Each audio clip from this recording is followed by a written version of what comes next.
today we will be discussing the Indian philosophical system and the Indian religious cults and the influence of Shakti cult on the whole system. Now, as it is well known that in the Indian philosophical system there were 6 systems altogether, that's why it is known as Shadadarshan, starting from Mimamsa, ultimately going into the Vedantic system. Now, generally it is the discussion on the philosophical intricacies that one is generally familiar with.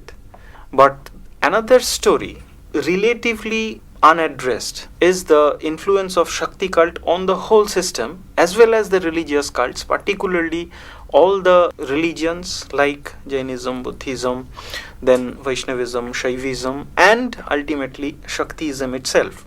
How this was shaping up, particularly during this period between say 600 AD to 1200 AD, which will be our main temporal space that we will be dealing upon. Excuse me, sir. Can one find this cult of Shakti in Buddhism also? Right. This will be a very important aspect which we can ponder upon, because originally Gautama Buddha or Tathagata, he was arguing for a kind of situation where, though there is a transmigration, karma is the ultimate goal.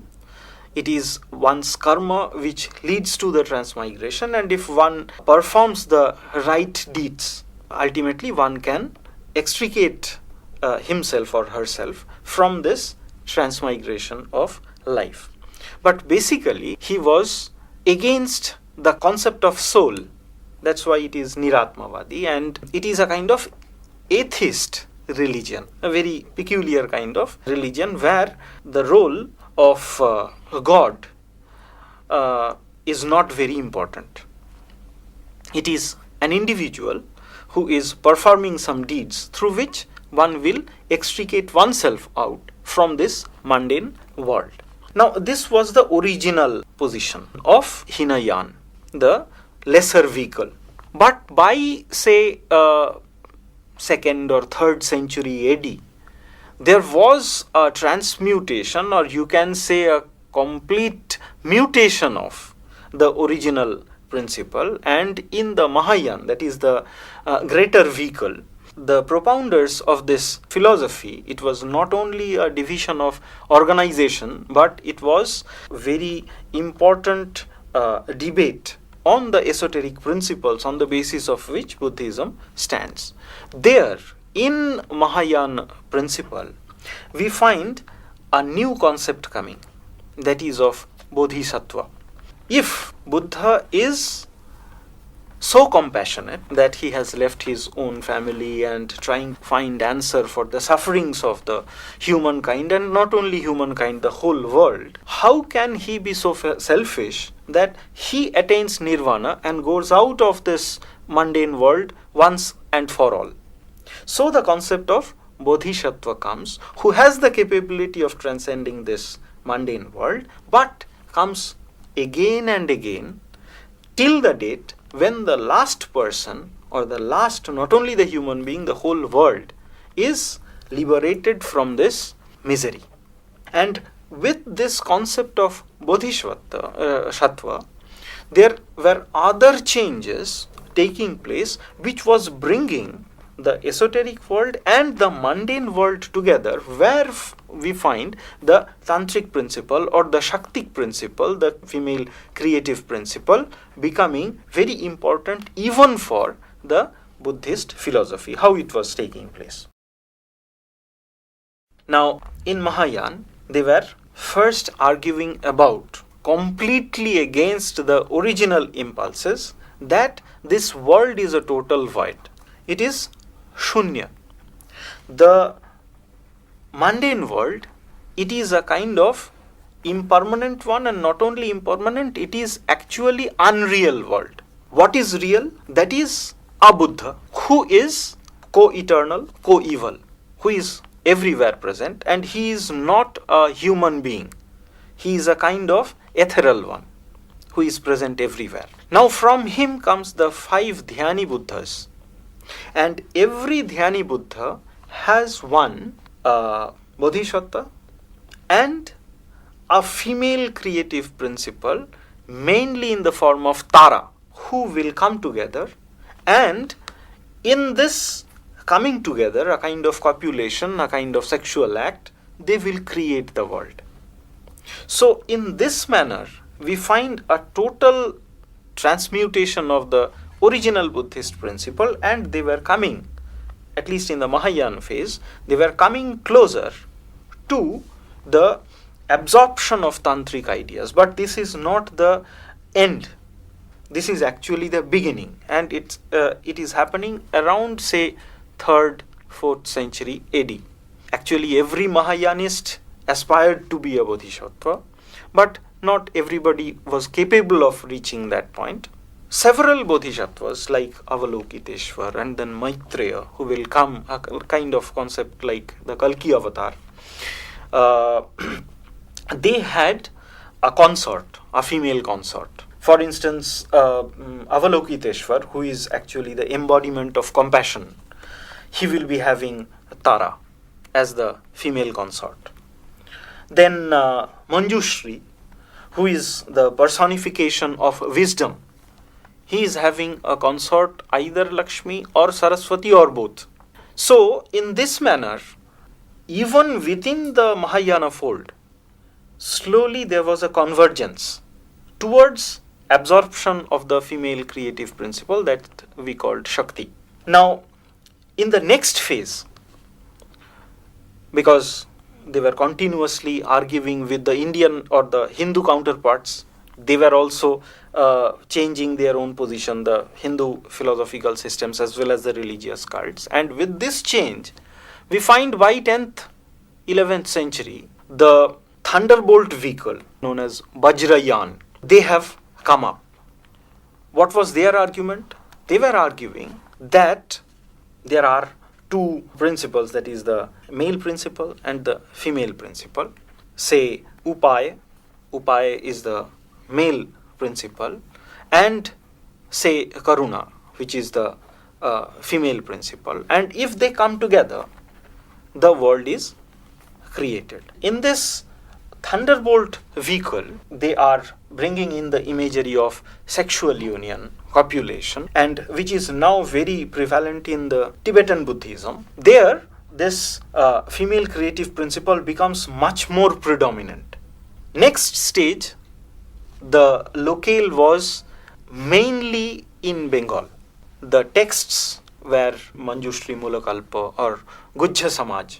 These kind of texts are not available for the next development in Buddhist philosophy of the absorption of Shakti principle, that is the Sahajiyan, the easier vehicle, who argue that no kind of penance will bring you closer to the ultimate absolute truth. It is an easy life and a kind of joint bonding between a male and female in a real term, and this will ultimately lead to the ultimate bliss, that is nirvana. And this was taking place in the eastern part of India, and in this manner we find that the Shaktik principle came into the Buddhist philosophy, which was basically a kind of atheistic philosophy, ultimately transformed itself completely and became a kind of not only theistic one, but where the Shakti principle became very, very predominant. As I was talking about the Buddhist absorption of the Tantric principle or the Shaktik principle, we find the goddess or goddesses, they are becoming more and more important in the Buddhist philosophy as well as the cult. Excuse me, sir. Do we find any influence of Shakti cult on Jainism as well? It was there, but unlike Buddhism, where in the later part it becomes very, very predominant, Jains had a kind of a fleeting encounter with Shakti principle. For instance, in Khandagiri, Odisha, if you go through the caves, you find a particular cave where the figures of the jinas, they are given, 7 jinas, as well as in the lower panel, 7 goddesses, the quintessential Shaptamatrika, they are also found. Or in the same cave, there is a panel where the 24 Tirthakaras are there, then 24 kind of female consorts, they are also present. So, we find in this manner, some of the Indian goddesses, they were being absorbed in the Jain pantheon. Another very important instance that I will give. Earlier, the Jain religion was very dominant. In the earlier part of the Christian era, it was dominant in, say, Kalinga. In Bolobhi, the second council takes place where the codification of the Jain canons were taking place. Then in Deccan as well as South. And many of the major South Indian kings, for instance, Pallava king, he was a Jain who was converted by a Nayanar, Shaivite saint poet, Appar, and then Samandar, another saint poet, very important one. He is converting the Pandyan king, who was a Jain earlier. So the Jains were there, but they could not face the onslaught of the resurgent Bhakti philosophy, at least what we find in South. And now they were all taking refuge in Karnataka, where the Western Gongos were a great votary of Jain philosophy. So they were shifting their location from the deep south. They were coming to the middle part of the South Indian peninsula. As well as we find that they were trying to now absorb some of the goddesses. For instance, Padmavati or Jain Ambika. Jain Ambika figure becomes very popular in West Bengal. And you find a many-headed hydra-faced Jina, and this god or the goddess behind him, they become a very important motif in the locality in West Bengal. There are many places. For instance, in Bardhaman there is a place called Ambika Kalna. So the place names also show that this figure, Ambika, which was adopted by the Jains, and Jains had a considerable presence in Bengal also, they were becoming very important. It may be because of the onslaught that they were facing from the resurgent bhakti that they were changing it. But I would say that unlike Buddhism, this encounter was much more fleeting in its nature. It did not change the basic tenet of the philosophy very much. We can take the case of Vaishnavism, another very important aspect, very important segment of the Indian religious field or religious thinking, religious cult. There also we find that the absorption of this female creative principle was taking place. In historical field, we find that from the early Gupta period itself, icons like Lakshmi, Shri, they are becoming important. Earlier also they were there. The word Rajya Lakshmi, the guardian angel of the kings, are important. But now, even in the iconography, they were becoming important. And the coming together of the male and female principle, for instance, the Ardhanarishwar, we find in Gupta seal found from Bhita, where this motif is there. Ardhanarishwar, one part it is Shiva, another part Parvati. In the same body, the male and female principle, they are coming together. And not only this one, there were other instances just after that, after the Gupta period, in the subsequent, say, in the Harsha's period, Banabhatta's writings, then other works, the Puranas, Markandeya Puran. A part is Devi Mahatmya.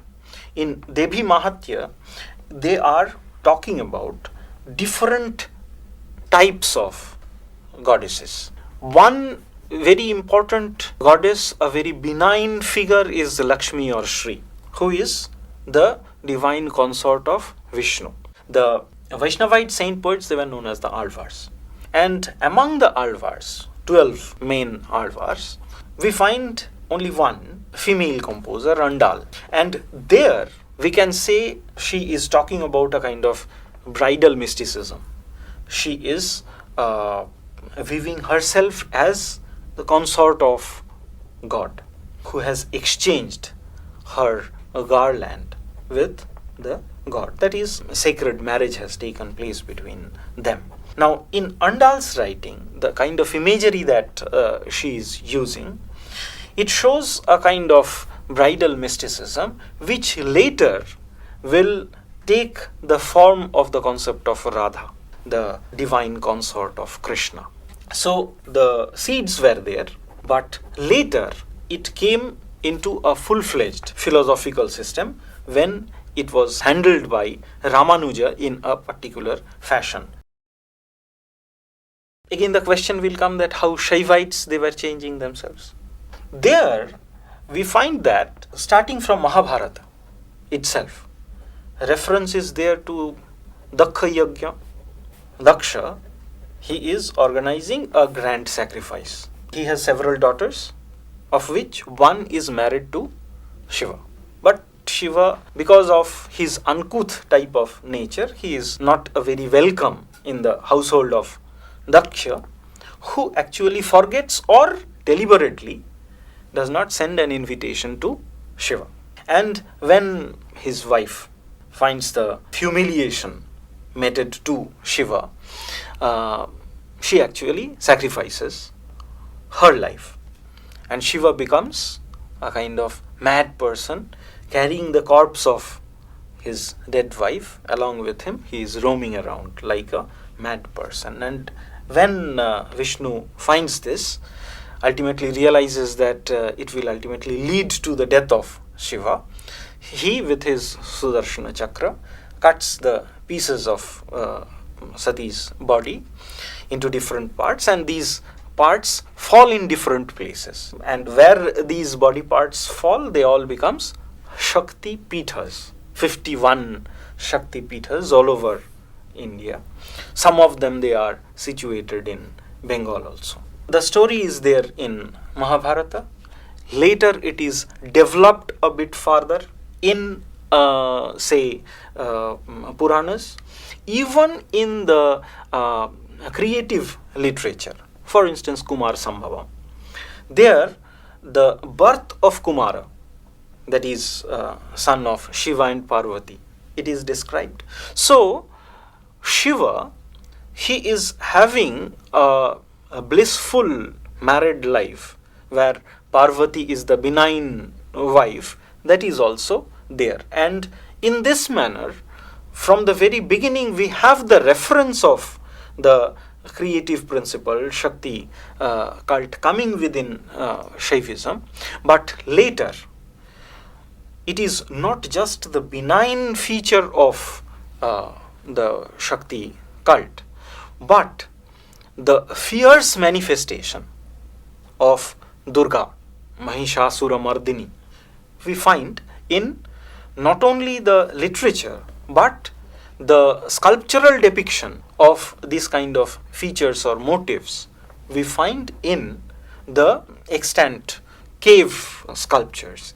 For instance, in Mahabalipuram, you have the scene where Durga is fighting with Mahishasur. And here the important change takes place, because in Buddhism, Jainism, Vaishnavism and Shaivism, all they have adopted the female creative principle, but as the minor one. God, he is immanent, he is present everywhere, but he is a reluctant participant, where the creation is taking place because of the creative impulse of the female principle, that is Shakti. But there also we can say it is a kind of dependent Shaktism. In Shaivism, we find that kind of dependent Shaktism, but obviously it was much more pronounced. The role of the female creation, which was much more pronounced in Shaivism compared to Vaishnavism. But in Shaktism, in Devi Mahatmya, it is described that it is not only the female god Shakti, Adya Shakti, that is the primal force. She has not only created all the Trinity, Brahma, Vishnu, Maheshwar, but then after creating these three godheads, who are the creator, upholder, and the destroyer of the whole world, but she then divides her own self into three parts and allows them to mate with these three, that is Brahma, Vishnu, and Maheshwar. And ultimately, because of this union, the world is created. So here, in the Shakti principle, Shakti cult, the goddess, she is not only an important partner, but actually she is the progenitor of the whole creation. And in this manner, we find that in Shaktism, she becomes the